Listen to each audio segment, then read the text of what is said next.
Բարի սիրելի հետևորդներ, հուսով եմ բոլորդ լավ եք։ Ես նույնպես լավ եմ եւ պատրաստվում եմ կաղամբով տոլմա փաթաթելուն եւ հետո նաեւ եփելուն։ Եվ այս ընթացքում որոշեցի միանալ ձեզ փաթաթելու ընթացքում խոսել մի շատ կարևոր թեմայի մասին, որը այս վերջին ժամանակները շատ ավելի ակտուալ է դարձել։ Միշտ նման բաներ եղել են, բայց չգիտես ինչու հիմա շատ հայեր սկսել են վատ անդրադառնալ այս հարցի հետ կապված, ուստի քննարկում ենք նման թեմա եւ իմ հետևորդների մեջ կան նման իրավիճակի մեջ, նման կարգավիճակի մեջ ավելի ճիշտ մարդիկ, ովքեր կարձագանքեն այս տեսանյութին եւ իրենց կարծիքները կգրեն։ Ինչպես տեսնում եք, լրիվ տնային վիճակ է, քանի որ դե կիրակի է, տան գործեր եւ այսօր տոլմա եմ որպես ուտեստ պատրաստում մեր հայկական տոլման, ինչու տոլմա, որովհետեւ տոլմա, տոլի բառը դա նշանակում է տերև, խաղողի տերևով են բնականաբար սկզբում սկսել պատրաստել, բայց հետո արդեն տարբեր բանջարեղեններով, որն էլ որ հիմա ես որոշել եմ կաղամբով պատրաստել, այդ տարբերակն եմ պատրաստելու, նախորոք արդեն այստեղ հիմա դուք կտեսնեք, արդեն սոխարած եմ արել, լոլիկներ եմ կտրատել, համեմել եմ։ Սա էլ կաթսայի տակը, տոլման շարում եմ վրան, լոլիկներ եմ լավ կտրատել, սոխարած արել, պատրաստ է արդեն միսը, թարմ կանաչին վերջում եմ ավելացրել, իսկ կաղամբներն տեսեք ինչքան լավ վիճակի մեջ են, փափուկ, սպիտակ, համեղ։ Արդյոք ճանաչում եք պղպեղներին։ Լվանում է եւ հիշեցի, որ ձեզ մի հետաքրքիր բան ասեմ։ Եթե պղպեղի այս վերն ամասում 3 գագաթ է առանձնանում, նշանակում է այս պղպեղը տղա է։ Իսկ եթե 4 գագաթ է առանձնանում, ահա, նշանակում է այս պղպեղը աղջիկ է։ Ահա։ Եվ արդեն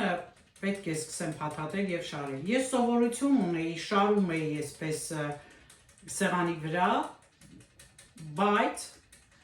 աղջիկս ինձ հուշեց, որ գործդ կրկնակի ես անում, ինչու չես անմիջապես դնում կաթսայի մեջ փաթաթած տոլմաները։ Դե արդեն երկրորդ անգամն է, որ այդպես եմ անելու, երևի թե ավելի հեշտ տարբերակ է, դե կարելի է լսել ամեն մեկի խորհուրդը։ Միսն էլ լավ համեմել եմ, երեկոյան եմ դեպ խաշել, առավոտյան մի քիչ առաջ արդեն կտրատեցի բոլոր կոշտ մասերը, բաժանել եմ մասերի, որպեսզի ավելի հեշտ լինի, ժամանակ չծախսենք այս ամենի վրա եւ տավարի մսով տոլմա եմ անում, առանց որևէ ուրիշ միս կամ խոզի սալ խառնելու, բավականին երկար ժամանակ ես նման տարբերակով եմ անում եւ այսպես շատ ավելի համեղ է լինում։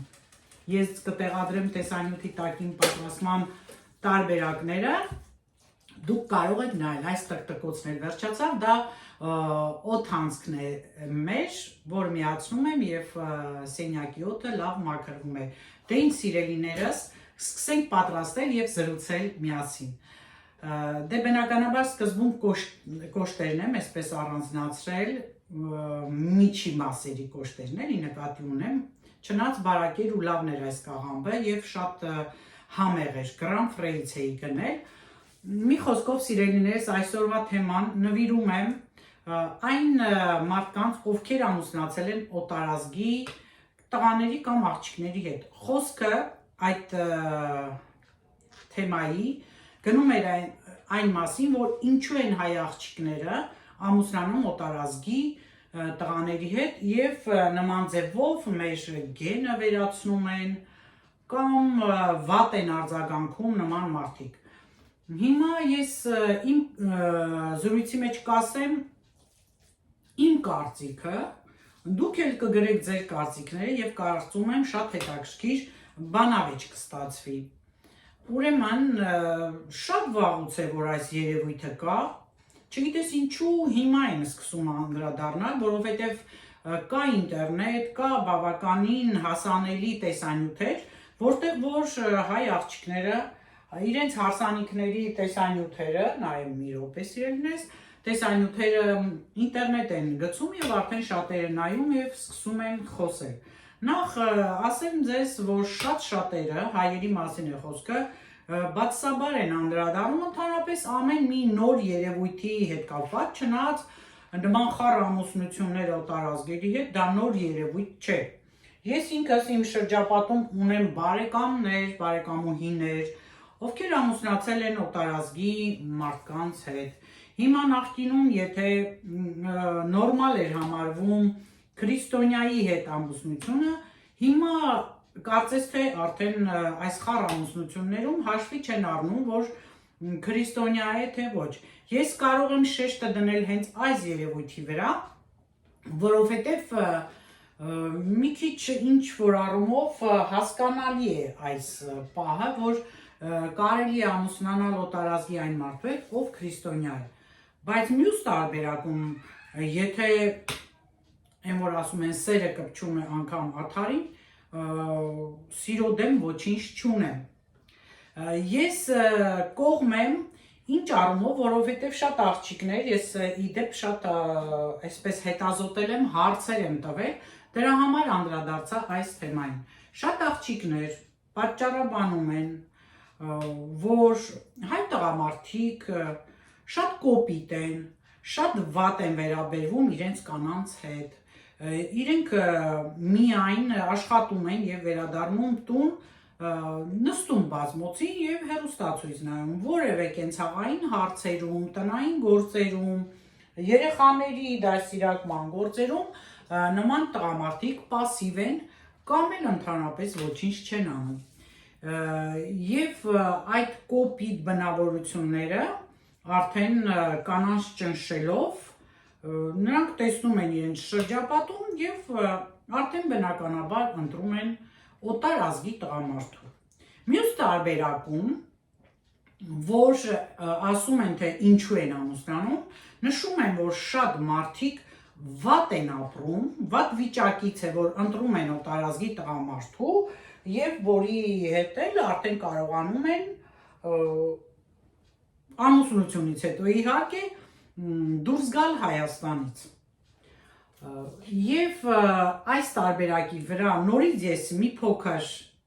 այսպես անհամաձայն եմ, որովհետև ես էլի գիտեմ շատ մարդկանց,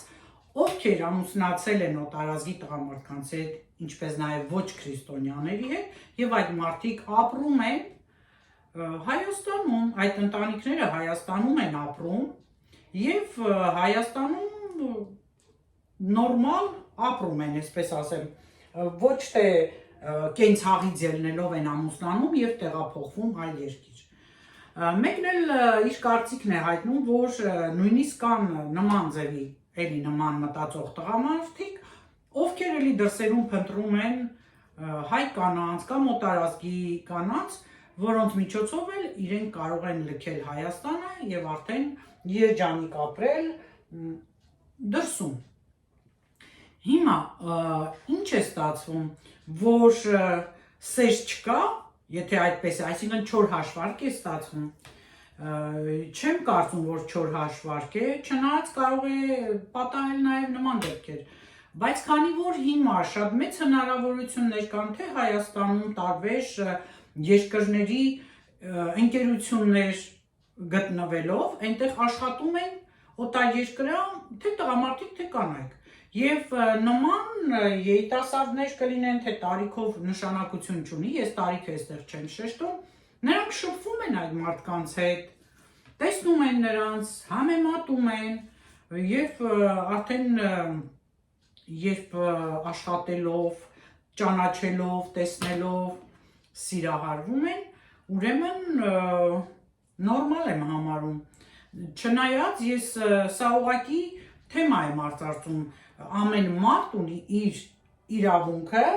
կյանքը իրենն է, ինքը ինչպես ուզում է տնօրինում է։ Հիմա այստեղ հարց է, որ հայի գենը վերանում է, թե ոչ։ Շատ մարդիկ կան, ովքեր ամուսնանալով հայերի հետ, նրանք սովորում են հայերեն են սովորում և նույնիսկ իրենց երեխաներին տանում են հայկական դպրոցներ։ Ազգությունը կարծում եմ նշանակություն չունի, բայց ավելի վատ են վերաբերվում հատկապես այն ամուսնություններին, ովքեր ընտրում են աֆրո սևերին եւ այդտեղ արդեն իրենք շատ վատ արձագանք են ունենում, թե ինչու են հենց իրենց ընտրել։ Մեկ-մեկ էլ կոպիտ ասում են, որ բա մի հայ տղա չկար, որ այդ հայ տղային ուզել։ Մյուս կողմից վերջին ժամանակները ցավոք պատերազմից հետո հատկապես տղամարդկանց քանակը քիչացել է Հայաստանում եւ հայ աղջիկները, այո, երևի թե չեն գտնում իրենց սրտի հայ տղամարդուն, իրենց ճաշակի հայ տղամարդուն եւ այդպես իրենք փորձում են նաեւ ամուսնանալ հենց թեկուզ սևի հետ։ Չգիտեմ, ամեն դեպքում որոշողը տվյալ մարդն է, բայց քանի որ դա թեմա է եւ անընդհատ խոսում քննադատվում է, ես ուզում եմ լսել հատկապես այն կանանց, ովքեր ամուսնացել են օտարազգի տղամարդկանց հետ։ Ձեր կարծիքները կարճ, միգուցե չեք էլ ցանկանում ներկայանալ, բայց կարելի է շատ կարճ անդրադառնալ ինչու ընտրեցիք օտարազգի տղամարդուն։ Այս սա է շատ հետաքրքիր եւ արդյոք այս իմ նշածները իմաստուն են բարձրաձայնել, թե ոչ։ Դե հիմա հարցը նրանում է նաև, որ օտար լեզվով սեր խոստովանելը մի քիչ ոնց որ քո սրտից չբխի, չէ, չգնա։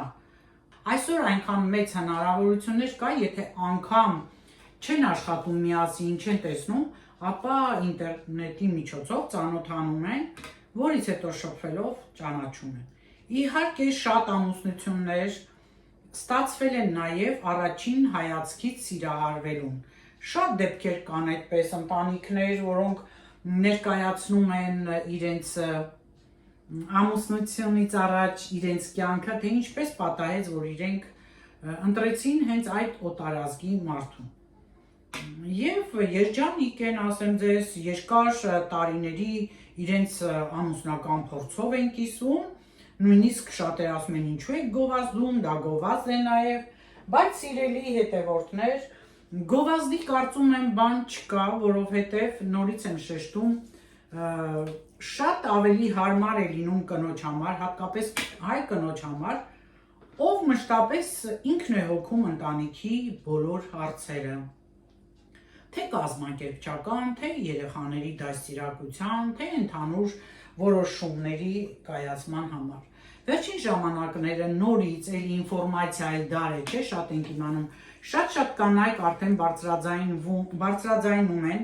որ իրենց բռնության են ենթարկում իրենց ամուսինները։ Վերջերս մի քանի դեպքի հանդիպեցի եւ ապշել էի, որ նույնիսկ կարող են աթոռը կոտրել կնոջ գլխին, կարող են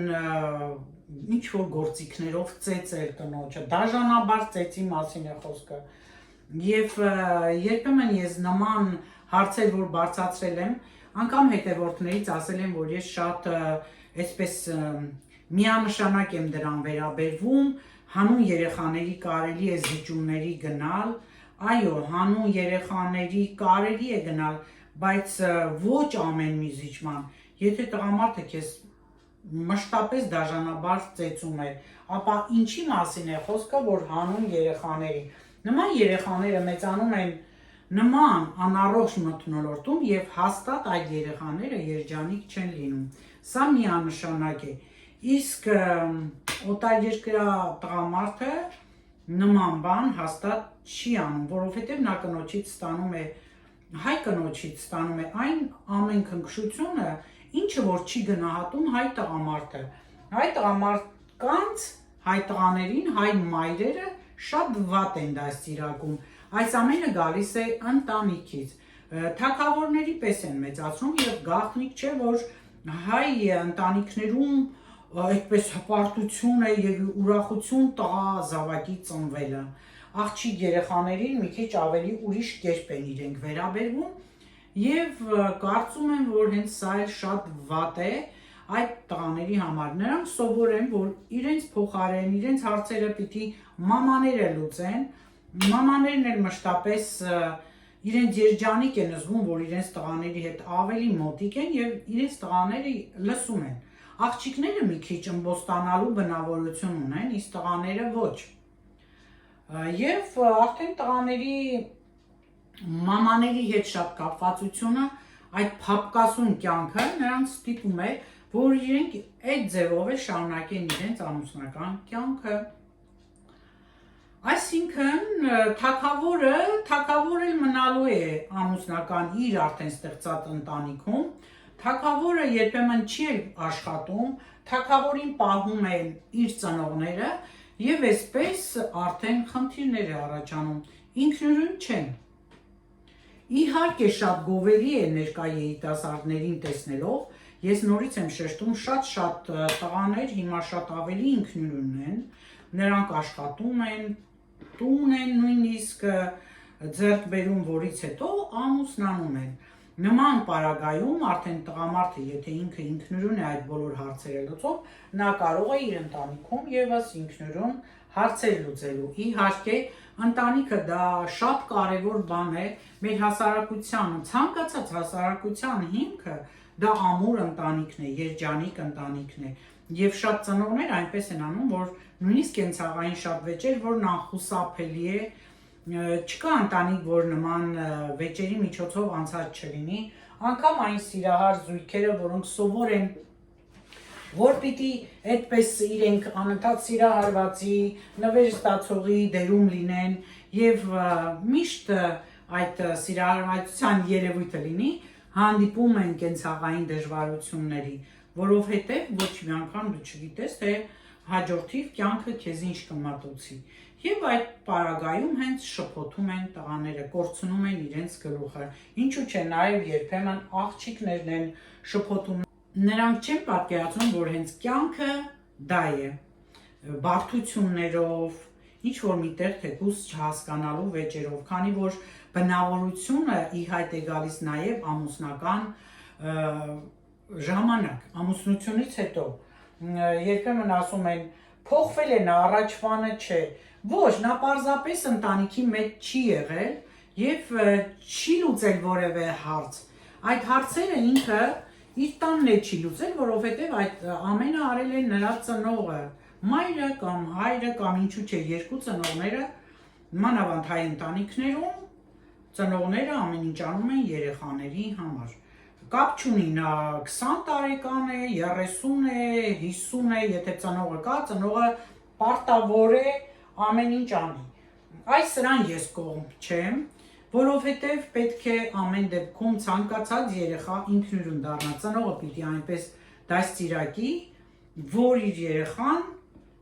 ինքնուրույն լինի, այդ ինքնուրույնությունը նաև կօգնի տվյալ ծնողին, հարգանքով, սիրով, ամեն ինչ լինի, խաղաղությամբ լինի, ընտանիքում հատկապես եթե կան մեծեր, մեծերի նկատմամբ հարգանքով լինեն, եւ այս ամենը արդեն երեխայի աչքը տեսնելով հետագա տարիներին նա կարծում եմ կվարվի նույն կերպ։ Բայց եթե երեխաները մեծանում են անառողջ մթնոլորտում, վեճերի, կռիվների, հատկապես նման ծեծու ջարդերի մեջ, բնականաբար այդ երեխաները մեծ այդպես ստրեսներ են տանում եւ նրանք արդեն հենց այդ փոքր հասակից նրվային են, լարված են, դեպրեսիայի մեջ են, երջանիկ չեն լինում հետագայում։ Դա ազդում է ծնողներին։ Ես հասկանում եմ, որ պետք չէ կտրուկ քայլերի գնալ, բայց սիրելի հետևորդներ, ես կտրուկ դեմ եմ, եթե տղամարդը ձեռք է բարձրացնում կնոջ վրա, լավ, մի անգամ իմ հետևորդից ասեց, դե մի ապտակի համար բաժանվի, այո, երբեմն մի ապտակից է սկսվում ամեն ինչ։ Ուրեմն կարողացեք այնպես դաստիարակել ձեր տղա երեխաներին, որ նրանք գրագետ մոտենան ցանկացած հարցին, մտածեն, դուք նրանց փոխարեն մի արեք ոչինչ, ձեր երեխաները այնպեսին լինեն, որ հետո ընտանիք կազմելով նրանք նման բռնության չենթարկեն իրենց կնոջը։ Բնականաբար նման բաներ տեսնելով այդ աղջիկները, արդեն շփվելով օտարազգի տղամարդկանց հետ, նրանց քնքշությունն են տեսնում, նրանց փափկությունն են տեսնում, նրանց կուլտուրան են տեսնում, եւ արդեն ընտրում են նրանց։ Եվ սա նորմալ եմ ես համարում։ Ուրեմն ինչ է ստացվելու, որ դարերով եկած այդ քարթու վիճակը, քարթու է թե քարթու է, չգիտեմ այդ բառն է, չէ՞ մենք օգտագործում, պետք է վերանա։ Պետք է այնպես լինի, որ հայ տղամարդը ինքն էլ հոգա իր երեխաների հետ, ինչու չէ դաս սովորեցնի, ինչու չէ մասնակցի ծնողական ժողովներին, իհարկե նորից եմ շեշտում փոփոխություն կա, բայց դա այնքան չէ։ Տղամարդը պետք է հավասարապես տան հոգսը, երեխաների խնդիրները կիսի իր կնոջ հետ։ Եթե նման բան չի լինում, նա հյուրի պես տուն է մտնում եւ հյուրի պես էլ դուրս գալիս, մտածելով, որ միայն փող է բերում, դե իհարկե շատ տղամարդիկ փող չեն բերում, բայց փող բերողի մասին է։ Փող է բերում, ուրեմն ինքը բավականին գործ է անում արդեն։ Ոչ, երեխաները կարոտ են ձեր շփմանը, երեխաները կարոտ են ձեր գուրգուրանքներին, աշխատանքի բերումով շատերը նույնիսկ մոռանում են իրենց երեխաներին։ Ուրեմն ինչ է ստացվում, որ շատ բարդ խնդիր է, չէ՞։ Շատ բարդ խնդրի առաջ են կանգնած եւ արդեն օտարազգի տղամարդուն կամ կնոջը ընտրելիս նրանք ակամայից երբեմն առանց գիտակցելու մղվում են դեպի օտարազգի մարդուն, ինչու, որովհետեւ այնտեղ հանգստություն են տեսնում։ Այնտեղ տեսնում են այն ամենը, ինչը որ չեն տեսել թեկուս իրենց ընտանիքներում, իրենց շրջապատում եւ արդեն պետք է որ իրենց երեխաներին նրանք դաստիարակեն այդ խաղաղ միջավայրում։ Երջանիկ են, ես համոզված եմ շատ հայ կանայք տարբեր խառը ամուսնությունների ժամանակ։ Ես ազգությունները չեմ շեշտում, իհարկե դեմ եմ, միակ բանը որ ես դեմ եմ, դե չգիտեմ, որ քրիստոնյան կարող է ընտրել, ասենք, ուրիշ կրոնի մարդու, բայց երբեմն լինում է, որ այդ մարդը ուրիշ կրոնից է, բայց նա զուտ խիստ հավատացյալ չէ։ Օրինակ Ֆրանսիայում արաբների հետ ովքեր ուզում են ամուսնանալ, անկախ նրանից կին է թե տղամարդ, նրանք փոխում են իրենց կրոնը։ Նրանք հանուն այդ սիրով փոխվում են եւ այդպես է ընդունված, տղամարդը ընդունում է կնոջ, եթե կինն է արաբ, օրինակ ես արաբուհի ընկերուհի ունեմ, չէ՞ դուք գիտեք։ Նրա ամուսինը ֆրանսիացի է, բայց նա վաղուց կոնվերսիա են ասում, փոխված է։ Եվ պատկերացրեք նման մարդիկ ավելի ուժեղ են պահպանում այդ իրենց ադաթները, իրենց սովորությունները, քան թեկուս հենց այդ աղջիկը։ Կամ ֆրանսիացի աղջիկներ, ովքեր ամուսնանում են արաբ տղամարդկանց հետ, նրանք նույնպես սիրով կրում են նույնիսկ նրանց այդ տարազները, ամեն ինչը։ Եվ ինչ է ստացվում, սիրելիներս, որ համերաշխ ընտանիքներ են ստեղծվում։ Երբեմն շատ քրիստոնյաներ, այստեղ հատկապես դեմ են քրիստոնեական ինչ-որ ծեսերի, ավանդույթների, որ քրիստոնյաները զուտ քրիստոնյա են, բայց իրենց վարքով քրիստոնյա չեն, ավելի շատ անառակությամբ են զբաղվում, այդպես էլ նրանք փոխում են նաև իրենց կրոնը։ Եթե հանդիպել եք նման մարդկանց, կարող եք ասել։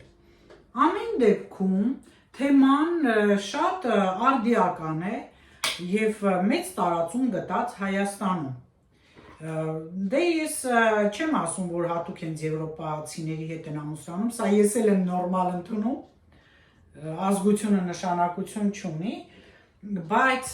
մուսուլմանների հետ ընտրությունը արդեն լուրջ խնդիր է առաջացնում, չնայած ինչ տարբերություն, գենը կորչում է, թե չի կորչում։ Հիմա այս հարցն եմ ուզում ձեզ տալ եւ ուզում եմ ստանալ ձեր պատասխանը։ Արդյոք ամուսնանալով օտարազգի մարդու հետ կորչում է հայի գենը, թե ոչ։ Հիմա աղջիկների մեծ մասը ընտրության հարցում չեն էլ շտապում, նրանք ինքնահաստատվում են, այսպես ասած, իրենց կրթությամբ, իրենց տեսակով եւ արդեն իրենք են ընտրում։ Եվ այստեղ մի քիչ բարդ է ամուսնությունները, որովհետեւ շատ հարցեր կան, որ հնարավոր չէ, հատկապես եթե իրենք կարիերա են անում, հատկապես եթե իրենք այնպիսի լավ աշխատանք ունեն, որ չեն ուզում կորցնել։ Իհարկե կան աշխատանքներ, որ բարձրատրվող է, պահում են իրենք այդպես երեխաների դայակներ եւ շարունակում են աշխատել։ Շատերը չեն ամուսնանում, չնայած այստեղ ընդունված է ավելի ուշ ամուսնանալ։ Օրինակ, այստեղ մոտ 40 տարեկան աղջիկը կարծես թե 20 տարեկան լինի, թե իր պահվածքով, թե իր ամեն ինչով, իսկ օրինակ Հայաստանի նույնիսկ 23-20 քանի տարեկան աղջիկներին նայում եմ իրենց այդ հագնվելու, իրենց նույնիսկ պարֆոմերիայի բանի ամեն ձևերով, կարծես թե ավելի մեծ լինեն, 30 եւ ավելի, մի տեսակ մեծ են երևում,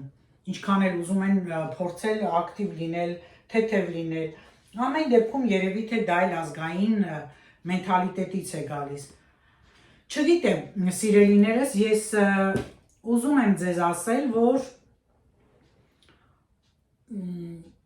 կոնկրետ ինձ համար ինչն է զարմանալին, ինձ համար զարմանալին այն է, որ շատերը հիմա զարմանում են այս երևույթի վրա, որ զարմանում են, որ արդեն աղջիկներ ընտրում են, հիմա արդեն ազատ է ամեն ինչ, այսինքն շփման հարաբերություններում, ինչպես նշեցի, նաև ճամփորդում են շատ, աշխատում են օտար երկրում շատ աղջիկներ, ինչու՞ չէ տղաներ, եւ արդեն այնտեղ նրանք տեսնում են այդ ամենը եւ ընտրություն են կատարում։ Կաղամբս շատ լավն էր, նորից եմ շեշտում եւ արդեն հասցնում է, ես այս պղպեղները դրել էի, որ եթե կաղամբը պակասի, պղպեղների մեջ լցնեմ միսը, բայց չեմ լցնի, ամառային չեմ անում, հենց զուտ կաղամբով եմ պատրաստում, տոմատի մածուկ եմ անելու, իդեպ սա 2 անգամ մզվածքով է եւ շատ լավն է։ Ուղղակի մեկ պղպեղ կկտրատեմ, որպեսզի մի քիչ լավ համ հաղորդի, չնայած ես արդեն լավ համեմունքներ արել եմ։ Ուրեմն սա էլ իմ տոլմայի պատմությունը աղված մի շատ հետաքրքիր թեմայի հետ։ Կարծում եմ կարողացա ես իմ մտքերը հաղորդել ձեզ սիրելի հետևորդներ եւ արդեն մեկնաբանություններում կկարդամ ձեր կարծիքները։ Դուք արդյոք ունեք բարեկամ կամ ինքներդ նման իրավիճակի մեջ եք օտար երկրացու հետ ամուսնացած եւ ինչ կարծիք կարող եք ասել, կարող եք ժխտել իմ ասածը, կարող եք չընդունել, ինչու՞ չէ, նաեւ հակառակը ինձ ապացուցել, որովհետեւ որքան մարդ, այդքան էլ կարծիք։ Հիմա տարիքի հետ մարդը փոխվում է։ Օրինակ ես տարիներ առաջ, երբ ես երիտասարդ աղջիկ էի, ինձ այդպես թե ժամանակ մի քիչ միջնորդելով էր, չէ՞։ Միջնորդում էին Ամերիկա, դե իհարկե հայի հետ, որ ես հայի հետ ամուսնանամ։ Դա 80-ական թվականներն էր, այն ժամանակ դա ինձ համար շատ վատ բան էր, ինչպես կարելի էր, որ ես Հայաստանից դուրս գամ։ Հենց միայն այդ միտքն էր ինձ տալիս, բայց տեսեք ճակատագրի բերումով արդեն ես Հայաստանից դուրս եմ ապրում։ Այսինքն, որ ասում եմ, երբեք մի ասիր, երբեք դրան միշտ ես կողմնակից եմ։ Մյուս տարբերակով ես մտածում էի, որ հենց սերդ խոստովանելիս, որ ասում ես ինչու հայերեն չասես, հայերենով ասես, սրտիցը բխած են քո հոգին սերդ ամբողջովին տալու համար հայերեն բառեր են անհրաժեշտ ունենալ, չէ՞ որ շատ հայերեն բառեր կան, որ չեն էլ թարգմանում։ Օրինակ ես երբ որ իմ փոքրիկին սիրում եմ, ֆրանսերեն մի տեսակ շատ չոր է ստացվում արտահայտելու իմ սերը, իսկ հայերեն երբեմն անցնում եմ հայերեն բառերի, ինքը դե դա չի հասկանում, բայց այն որ սենց եմ ասում, արա այ համով, այ մենակ հենց դրանով իմ ամբողջ էությունն է դուրս գալիս, իրենց այդ ժտեմը, այնտեղ կան բառեր կան շատ քնքուշ արտահայտելու եւ այսպես սիրելիներս հարց դուք ձեր սիրո լեզուն ո՞րն եք համարում, որ կարող եք լիովին արտահայտել ձեր սերը ձեր մայրենի լեզվով, թե օտար լեզվով։ Այս սա է հենց հետաքրքիրը եւ Ինչ ասեմ, տոլմաս արդեն փաթաթեցի, շատ քիչ է մնացել։ Դնեմ կրակին, այսօր էլի պետք է պատրաստեմ կարակուլ։ Կարենի օրն է այսօր, իր պատվերով ուտելիք եմ պատրաստում եւ իր պատվերով էլ խմորեղեն եմ պատրաստում։ Ուրեմն, սիրելիներս, ավարտում եմ տոլմա փաթաթելու գործընթացը, որից հետո արդեն ես առանձես կդնեմ եփելու, բայց վերջում ցույց կտամ, թե ինչ ստացվեց, կասեմ համեղ ստացվեց, թե ոչ, եւ արդեն կիրակին էլ իր ձևով կանցկացնեմ։ Բնականաբար այսօր գործերի օր է ինձ համար, լվացք, տան գործեր, վաղը մեր տուն գալու են այս վերանորոգման հետ կապված տեսնելու ինչ կա անելու։ Մի խոսքով դեռ վերանորոգման գործընթացի մեջ չենք ավարտել եւ արդեն կարակուլներ որ թխեն բավականին ժամանակ կլինի։ Աշխատատար է թե տոլման, թե թխվածքը, բայց ոչինչ։ Կարևորը, որ ես ինչպես ասում եմ, սիրով եմ անում, եւ երբ սիրով եմ անում, այդ ժամանակ էլ շատ համեղ է ստացվում։ Կարծում եմ դուք էլ եք համամիտ ինձ հետ։ Գրեք սիրելիներս մեկնաբանություններում, կկարդամ սիրով, պատասխանում եմ բոլորից սիրով եւ շուտով բոլորի տանակընկալ է սպասվելու։ Հետևեք իմ ալիքին, երբեմն կիսվեք, ինչու՞ չէ, եթե հավանում եք, պատկերացնում եք, շատ ճիշտ հաշվով միշտ ստացվում է։ Հետաքրքիր բան է, այս տանեմ այս կողմ եւ արդեն վերջի տերևի մեջ միշտ ճիշտ չափով է դուրս գալիս, անգամ խաղողի տերևով որ փաթաթում եմ, միսը եւ տերևը վերջանում են միաժամանակ, ինչպես այսօր կաղամբի դեպքում էր։ Ահա, վերջինը եւ վերջին տերևը։ Ինչպես նկատեցիք, տակի շերտում հաստ մի փոքր հաստներ, կաղամբները փաթաթված, արդեն երեսին կաղամբի ավելի վերին շերտի տերևներն էին։ Ահա սիրելիներս, կանաչել եմ վերջում ավելացրել, շատ անուշ բուրում է, ինչ էլ, իմ մթնոլորտը։ Դե լավ, ահա, վերջինը գետ, մնա ինձ հետ, ինչպես ասում ենք, սա էլ դնեմ, տեսնեմ որտեղ, այստեղ, սա էլ դնեմ այստեղ, կավելացնեմ դափնե տերև, տեսեք, դա տարկ է, և այստեղ որևէ տերև չկա։ Պղպեղներից այս մեկը կկտրատեմ, կդնեմ, դափնե տերև կավելացնեմ, և արդեն տոմատի մածուկ, մի փոքր աղ, սիրելիներս ընդհանուր, որ չմոռանամ, չնայած կաղամբը շատ թույլ աղով եմ խաշել և մի փոքր քացախով, շատ լավ այսպես լինում է։ Խաշելուց հետո սառը ջուր եմ վրան ավելացրել, հովացել էր առավոտյան էլ արեցի։ Սրանք էլ այդ մի փոքրիկ գաղտնիքները, որ ես այդպես եմ պատրաստում։ Կաղամբը միջուկից հեռացնում եմ և այդպես շատ արագ թրթիկ հանում եմ։ Դե այս պահի համար այսքանը, կհանդիպենք, երբ որ պատրաստ լինի, պարզապես կցուցադրեմ, կտեսնեք ինչպես ստացվեց և կավարտվի այսօրվա տեսանյութը։ Առայժմ լավ մնացեք ինձ հետ։ Տեսեք ինչ լավ գույնի տոմատ է, տոմատի մածուկը բացում եմ ջրով, մոտավորապես 3 բաժակ ջուր լցրեցի և արդեն փակում եմ ափսեով, լավ սկսում է եռալ, հանում եմ, գրեթե պատրաստ է, կարագ եմ ավելացնում, ահա արդեն լցրել եմ, հիմա ձեզ ցույց կտամ ստացված տոլման, շատ անուշ է, շատ համեղ է, գույնը արտակարգ է ստացվել, տեսնում եք ինչքան համաչափ էլ փաթաթել եմ այսօր։ Ի շնորհիվ ձեզ հավեսով զրույց արեցինք և ես էլ հավեսով փաթաթեցի։ Ցտեսություն։